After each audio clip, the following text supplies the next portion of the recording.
West బెంగాల్లో మన national investigation agency వాళ్ళు ఒక అతిపెద్ద ఆపరేషన్ చేశారు. ఎక్కడ అంటే మీకు సౌత్ 24 పర్గనాస్ అంటారు, అలాగే నార్త్ 24 పర్గనాస్ అంటే బంగ్లాదేశ్ యొక్క సరిహద్దు ప్రాంతాలు. ఇక్కడ సౌత్ 24 పర్గనాస్ వద్ద షాబాబుద్దీన్ అనబడే ఒక మాస్టర్ మైండ్ ఇతన్ని పట్టుకున్నారండి. మామూలుగా మనం జహంగీర్ ఖాన్ గురించి మాట్లాడుతూ ఉంటాం, అలాగే అభిషేక్ బెనర్జీ. ఇప్పుడు వీళ్ళందరూ ఏమిటంటే నాయకులు, పొలిటికల్గా ఒకడు ఎమ్మెల్యే, ఒకడు ఎంపీ, సో ఇలాగా పొలిటికల్ బ్యాక్గ్రౌండ్ ఉన్నవాళ్ళు. సో వాళ్ళు ఏం చేస్తూ ఉంటారు అనేది మనము చాలా వీడియోస్లో మాట్లాడాం. కానీ ఇక్కడ ఈ షాబాబుద్దీన్ అనే అతను ఉన్నాడు చూసారా, వీడిని పట్టుకున్నప్పుడు ఈ మోడస్ ఆపరెండి అంటాం చూసారా, అంటే వాళ్ళు ఎలా ఆపరేట్ చేస్తారు. ఇప్పుడు సరిహద్దు ప్రాంతం అండి, బంగ్లాదేశ్ నుంచి భారత్లోకి తీవ్రవాదులు అనండి, వలసదారులు అనండి, వీళ్ళు ఎలా వస్తారు, ఇక్కడ వీళ్ళు ఎక్కడెక్కడ బతుకుతారు, ఏం చేస్తూ ఉంటారు, సో వీళ్ళ యొక్క జీవిత గమ్యము ఏమిటి. ఇప్పుడు ఎవరినైనా అడగండి, ఎవరు చెప్పలేరు, అంతే కదండి. ఎలా ఇది జరుగుతుంది. సో ఇప్పుడు ఎన్ఐఏ వాళ్ళు ఈ షాబాబుద్దీన్ని పట్టుకొని అసలు నువ్వు ఏం చేస్తావురా, ఎందుకంటే వీడు ఒక గ్రామస్తుడండి, గ్రామములో బతికేవాడు, వీడికి జీవనోపాధి ఏమిటి, వలసదారు, బంగ్లాదేశ్ నుంచి భారత్లోకి వచ్చేవాడు, వాళ్ళను ఏం చెయ్యాలి. చూసామనుకోండి, ఇది ఒక నేషనల్ సెక్యూరిటీ ఇష్యూ అండి. మనం పెద్ద పెద్ద నాయకుల గురించి మాట్లాడతాం, ఈ చిన్న చితక వాళ్ళు వీళ్ళు ఏం చేస్తూ ఉంటారు. చాలా చాలా అద్భుతమైన విషయాలు బయటపడ్డాయి. ఎన్ఐఏ వాళ్ళకి ఇది ఒక రివిల్షన్. అబ్బా, ఇలా మీరు ఆపరేట్ చేస్తారా, తెలియదు కదండి. బంగ్లాదేశ్లో ఉన్నవాడు బెంగాలీయే మాట్లాడతాడు, ఇక్కడ మీకు కల్కట్టాలో ఉన్నవాడు బెంగాలీయే మాట్లాడతాడు, ఎవరు ఏమిటి తేడానే తెలియదు. ఒక మిత్రుడిని అడిగితే ఇలాగంతా ఉంటుందా అంటే ఇది చాలా చాలా కామన్, మనము వీళ్ళని పట్టుకోవడం అనేది ఆల్మోస్ట్ ఇంపాసిబుల్ అని అన్నాడు ఆయన. అంటే చూడండి ఏ లెవెల్లో మీకు ఇలాంటి కుట్ర, దేశం మీద కుట్ర జరుగుతుంది. ఇప్పుడు చూడండి, ఈ షాబాబుద్దీన్ని పట్టుకున్నారు కదా, నువ్వేం చేస్తావురా అంటే సింపుల్గా చెప్పాడు, 600 కిలోమీటర్లు అండి అన్ఫెన్స్డ్ ఏరియా అండి, ఇక్కడ నుంచే మీకు బంగ్లాదేశ్ నుంచి భారత్లోకి వస్తారు. ఎందుకు, మీకు నదులు ఉండొచ్చు, చెరువులు ఉండొచ్చు, దట్టమైన అడవులు ఉండొచ్చు, ఇక్కడ మీరు ఫెన్సింగ్ వేయడం అనేది ఇంపాసిబుల్, వెయ్యనే లేరు. కాబట్టి గుంపులు గుంపులుగా రాత్రికి రాత్రి అక్కడ బంగ్లాదేశ్లో ఉండే సెక్యూరిటీ ఫోర్సెస్కి లంచాలు ఇచ్చేసి వీళ్ళు భారత్ వైపు వస్తారు. సో వీళ్ళందరినీ కూడా షాబాబుద్దీన్ ఇతను ఏం చేస్తాడు, నేరుగా తీసుకువచ్చి హౌరా స్టేషన్కి తీసుకొస్తాడు. ఇప్పుడు ఇక్కడ సీక్రెట్గా ఒక ఆపరేషన్ చేశారు. ఇప్పుడు ఈ హౌరా రైల్వే స్టేషన్ ఉంది చూసారా, దానికి సమీపములో ఒక మదరసా ఉంది. ఆ మదరసా మీద వీళ్ళు రైడ్ చేశారండి. రైడ్ చేసినప్పుడు 40 లక్షల రూపాయలు క్యాష్, అలాగే 180 గ్రాముల బంగారము దొరికింది మన వాళ్ళకి. 40 లక్షల క్యాష్ ఎక్కడి నుంచి వచ్చింది అంటే ఒకప్పుడు ఫేక్ కరెన్సీ అవ్వచ్చు, ఇప్పుడు అలా కాదు, రియల్గా వీళ్ళు పెట్టుకొని ఉన్నారు. ఎక్కడ, మదరసాలో ఉంది ఈ డబ్బు. సో ఇప్పుడు వీళ్ళు ఏం చెప్తున్నారు, నేరుగా వీళ్ళందరూ కూడా హౌరా రైల్వే స్టేషన్ దగ్గరికి వస్తారు.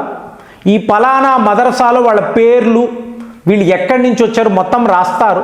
దాన్ని సీక్రెట్గా ఒక దగ్గర దాచి ఉంచుతారు.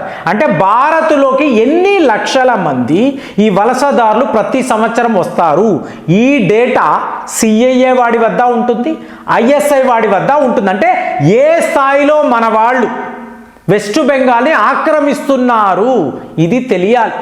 సో ఇప్పుడు వీళ్ళు హౌరా రైల్వే స్టేషన్కి వచ్చారు కదా, రావడము ఈ రిజిస్ట్రేషన్ అవ్వడము ఇమీడియట్గా వీళ్ళకి టికెట్స్ ఇస్తారండి.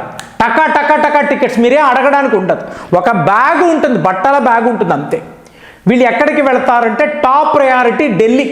ఇప్పుడు ఢిల్లీలో ఇంతంత మంది తీవ్రవాదులు ఉన్నారంటే కారణము ఇదే, వేల మంది వస్తూ ఉంటారు. సో ఢిల్లీ, ముంబై, బెంగళూరు, హైదరాబాద్, చెన్నై, పూణే, సూరత్, ఇది వీళ్ళ టార్గెట్. మొన్న చెన్నైలో 1800 బంగ్లాదేశ్ వలసదారులను పట్టుకున్నారు. మీకు తమిళ పోలీసులు పట్టుకొని ఇమీడియట్గా వాళ్ళని వెస్ట్ బెంగాల్ పంపించారు.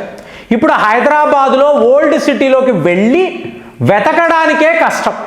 ఇక బెంగళూరులో అయితే డే బై డే మీకు దొరుకుతూనే ఉన్నారు. ఈ బంగ్లాదేశీ వాసులు అలా దొరికిపోతూనే ఉన్నారు. మళ్ళీ వాళ్ళను డిటెన్షన్ సెంటర్కి పంపిస్తున్నారు. చూడండి, వీళ్ళు వచ్చేవాళ్ళు ధైర్యంగా దేశంలోకి వచ్చేయడము, ఎక్కడ మీకు వీళ్ళ హ్యాండిలర్స్ పంపిస్తారు, ఈ నెట్వర్క్ ఉందో, ఈ సిండికేట్ ఉందో, అక్కడ దాని ప్రకారం వీళ్ళు వెళ్ళిపోతున్నారు. సో ఇళ్లలో ఉద్యోగాలు చేసేవాళ్ళు ఉంటారు, అంటే డొమెస్టిక్ హెల్ప్ అవ్వచ్చు, లేదా మీకు క్రిమినల్గా మారే వాళ్ళు ఉంటారు, అడుక్కునే వాళ్ళు ఉంటారు, కూలీ పనులు చేసుకునే వాళ్ళు ఉంటారు, ఎన్నో రకాలుగా. మొత్తానికి వీళ్ళు ఎవరి వద్ద ఎటువంటి డాక్యుమెంట్స్ ఉండవు. మ్యాక్సిమం చూస్తే ఒక ఫేక్ ఆధార్ కార్డు ఉంటుంది, లేదా ఒక ఫేక్ పాన్ కార్డు పెట్టుకుంటారు, ఓటర్ ఐడి ఉన్న వాళ్ళు కూడా ఉంటారు. సో ఇలాగా వీళ్ళు దేశం అంతా కూడా స్ప్రెడ్ అయిపోతారు అనే అతి పెద్ద విషయాన్ని షాబాబుద్దీన్ ఎన్ఐఏకి చెప్పడం అనేది జరిగింది. సో మరి ఇక్కడ నుంచి వీళ్ళు ఏమేమి చేస్తారు అంటే, ఇప్పుడు ఈ 40 లక్షలు ఏంటి, ఫారిన్ కాంట్రిబ్యూషన్ రెగ్యులేషన్ యాక్ట్ కింద వస్తుంది. ఒక మసీదులో, ఒక మదరసాలో ఇంతంత డబ్బు పెట్టుకున్నారంటే సోర్స్ ఉండాలి కదండి. ఈ డబ్బు ఎక్కడి నుంచి వస్తుంది? సో డైరెక్ట్గా బంగ్లాదేశ్లో వీళ్ళ హ్యాండిలర్స్ వాళ్ళు పంపిస్తున్నారు. అలాగే లోకల్గా ఉండే నాయకులు, సో వీళ్ళతో చాలా పనులు ఉన్నాయి. ఓటు బ్యాంక్ కదండి. ఇప్పుడు మీరు అడగొచ్చు, బార్డర్ సెక్యూరిటీ ఫోర్సెస్ ఏం చేస్తున్నారండి అడుగుతారు కదా. మీకు గత 15 ఏళ్ల నుంచి మమతా బెనర్జీ పాలన ఉందండి. ఈ ల్యాండ్ అనండి, ఈ పవర్స్ అంతా కూడా స్టేట్ గవర్నమెంటే మీకు బిఎస్ఎఫ్కి ఇవ్వాలి. ఈవిడ ఇవ్వను అంటే ఇవ్వను. ఎందుకు? ఇదే ఆవిడ మెయిన్ వ్యాపారం. డ్రగ్స్ వస్తూ ఉంటాయి, ఫేక్ కరెన్సీలు వస్తూ ఉంటాయి, అలాగే మీకు అక్కడ కిడ్నాప్ అయిన అమ్మాయిలు ఉంటారు, మీకు అవయవాలను వీళ్ళు స్మగ్లింగ్ చేస్తూ ఉంటారు. ఇదంతా కూడా ఇక్కడే జరుగుతుంది. ఈ 600 కిలోమీటర్లు మీకు south 24 Parganas, north 24 Parganas main areas అండి. సో ఇక్కడ ఇవి చేస్తున్నప్పుడు ఈవిడ ఎలాగ బిఎస్ఎఫ్కి ఈ అధికారాన్ని ఇస్తుంది? కాబట్టి వీళ్ళు ఎవరూ ఏమీ చేయలేకపోయారు. సో ఫైనల్గా ఈవిడ ప్రభుత్వం వెళ్ళిపోయింది. ఫైనల్గా ఈయన సువేదు అధికారి రావడము, మొత్తం ఈ నెట్వర్క్ ఏమిటి, సిండికేట్ ఏమిటి, దీన్నంతా బయట పెట్టడము. ఇప్పుడు వీళ్ళు ఫెన్సింగ్ వేసే పనిలో ఉన్నారు.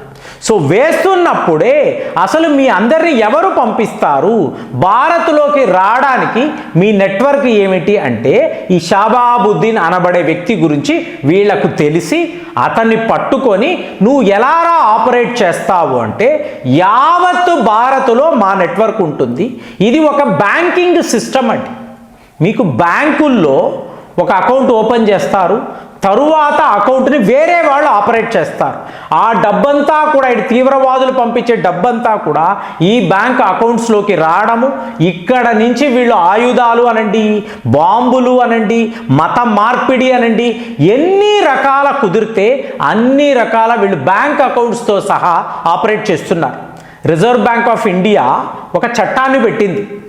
ఒకరోజు ఒక బ్యాంకులో మీకు అత్యధిక శాతము ట్రాన్సాక్షన్స్, అంటే మీరు ఒక 10 లక్షలు విత్డ్రా చేశారు, లేదా 10 లక్షలు డిపాజిట్ చేశారు, ఇమీడియట్గా ఆర్బీఐకి ఇన్ఫర్మేషన్ వెళ్ళిపోతుందండి. ఎందుకంటే తెలుసుకోవడానికి, మత మార్పిడి కోసము, తీవ్రవాదం కోసం, అంటే టెర్రర్ ఫండింగ్ కోసము ఇది ఎలా జరుగుతుందో తెలుసుకోవడానికి రిజర్వ్ బ్యాంక్ ఆఫ్ ఇండియా అలాంటి ఒక మెథడ్ని పెట్టుకుంది. అలాంటిది వాళ్ళను కూడా బోల్తా కొట్టించి చిన్న చిన్న అమౌంట్లు 50,000, 60,000 ఇలాగా వీళ్ళు బ్యాంకింగ్ అకౌంట్స్ ఇట్లాగా వీళ్ళు ఆపరేట్ చేస్తూ పెద్ద స్థాయిలో 40 లక్షల రూపాయలు పోగు చేశారు. ఈ డబ్బునంతా విత్డ్రా చేసి ఒక మదర్సాకి ఇచ్చారు. అంటే భారత్లో ఈ లెవెల్లో ఇంతకాలము జరిగిన ఈ నెట్వర్క్ని ఫైనల్గా మనము పసిగట్టాము. ఎన్ఐఏ వాళ్ళు పట్టుకున్నారు. మరి షాబాబుద్దీన్ అనబడే మాస్టర్ మైండ్ ఎన్ని వేల మందికి ఇలాంటి అవకాశాలు ఇచ్చుంటాడు, ఇంకా ఎన్ని లక్షల మంది వీళ్ళు తిరుగుతున్నారు. ఆలోచించి కామెంట్స్లో రాయండి. మళ్ళీ వచ్చే వీడియోలో కలుద్దాం. జై హింద్.